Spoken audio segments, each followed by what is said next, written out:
So I'll just run through some little basics. You want to make sure you have clean fingernails. You want to make sure they're not wet. You want to make sure they're not lotiony.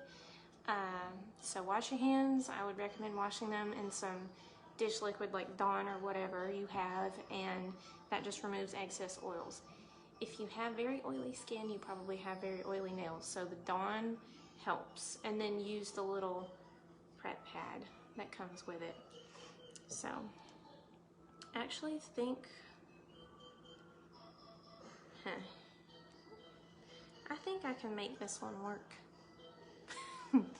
from my pinkies. Usually I only try to put the skinny toe one on, like the skinny one that you can cut up for your little toenails. Usually I can make this, if it's a glitter, I can stretch it, make it work for my pinky nails. I kind of think I can do it. We'll see how it goes. But anyways, yes, the clean fingernails before you start. Make sure they're dry completely before you start. Push back your cuticles. Also, when you go to apply, you want to start with your pinkies first and then work your way to your thumbs, and save the thumbs for last, because you actually use your thumbnails as a tool to kind of trim up any excess that might be on your cuticles. You don't want to leave anything on your cuticles because it will cause lifting, because it's not going to stay on your cuticles long. Your nail's going to start growing out and it's going to cause a flap, and then that's going to get caught in your hair or on your sweater or something, and it might just get snatched off. Hello, Stephanie. So anyways, and then also good tools to use are cuticle pushers. So you can use a little wooden one called an orange stick, or you can use a rubber and plastic one. I like to use both just because I think the rubber tipped one is good for when you put it on. Well, it's good to push your cuticles back, but it's also good for like rubbing it down, rubbing the strip down onto your nail to make sure it really gets seated on good.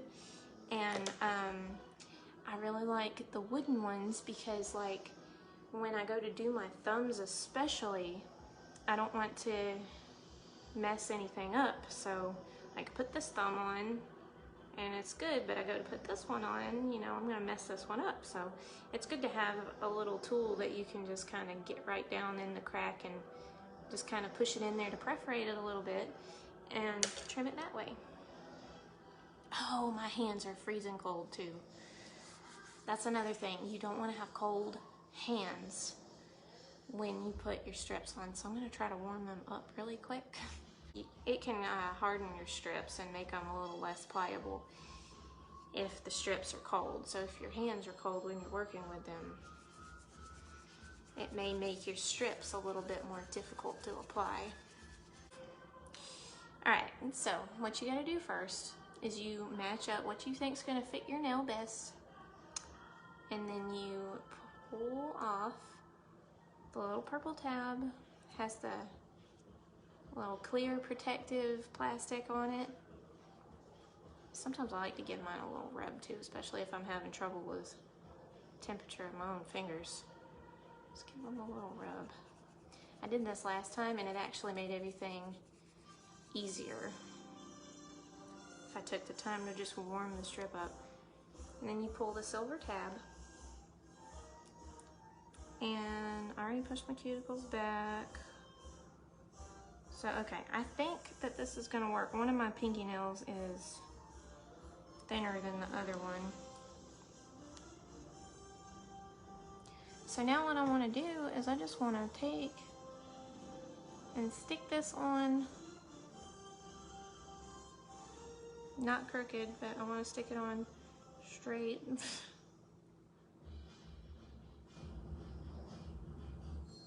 Yep. And then, look at that, trying to flop forward. You stay. And then I just want to smooth it. There we go. So to get the excess off, because I want to use this other part for my other nail, I am going to kind of take and just pull it a little bit, take it up under the nail, and push my thumbnail under there just to make that little perforation and cut it. And there you have it. That nail's done. And this is going to glow. You can kind of see it's a little greenish. It's gonna glow in the dark. So that one fit pretty perfectly, actually. And now, for some reason, the skinny one, it's a little bit fatter at the bottom and then it gets skinnier going up. So I wouldn't really be able to use this to cover my whole other pinky nail from that end. So I just flip it around and just stick it, even though this is gonna be all over my skin. Let me push that back.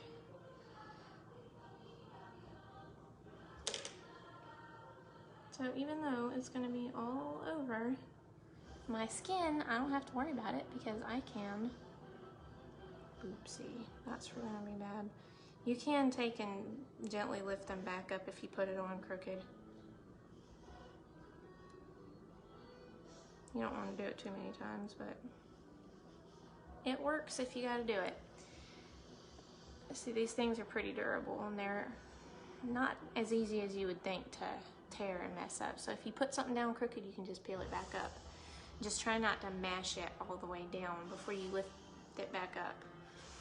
All right, so just the same thing as I did on the other side. I'm gonna push up under there.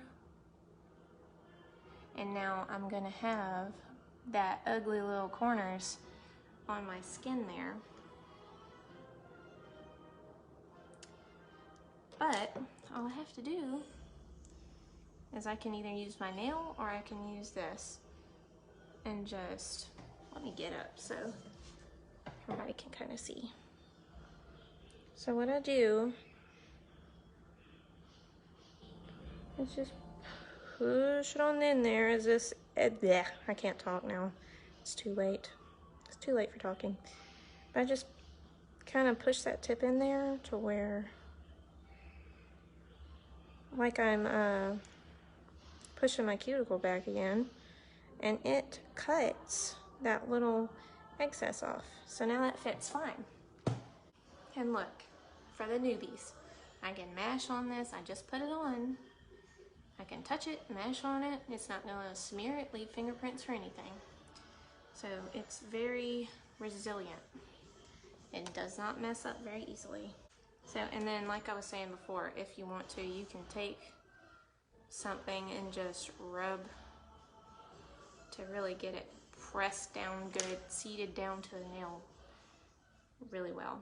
And then if you have a little bit of overhang, you might not be able to see that, but there's a little bit, I just kind of tucked it up under the nail, and then I can just file in a downward motion, not skinning the top like this, but just trying to go as straight as possible. And then I can get that excess off tomorrow. If you wait at least an hour before you do that, it helps your very tips to last longer. This is gonna be cute. So I like to push it down. Once it's straight anyways, I push it down. Push the sides. Just get everything down really well. I totally wasn't really expecting anybody to be watching because it's late and I had all of the things to do before I was able to get on here. So I had been trying for a while to be able to get on, but I just had a lot to do.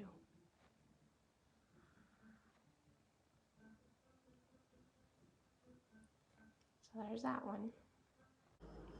And I do recommend, if you're sitting at your kitchen table, you probably want to put down a paper towel or your Color Street mailer bag to work on or something, because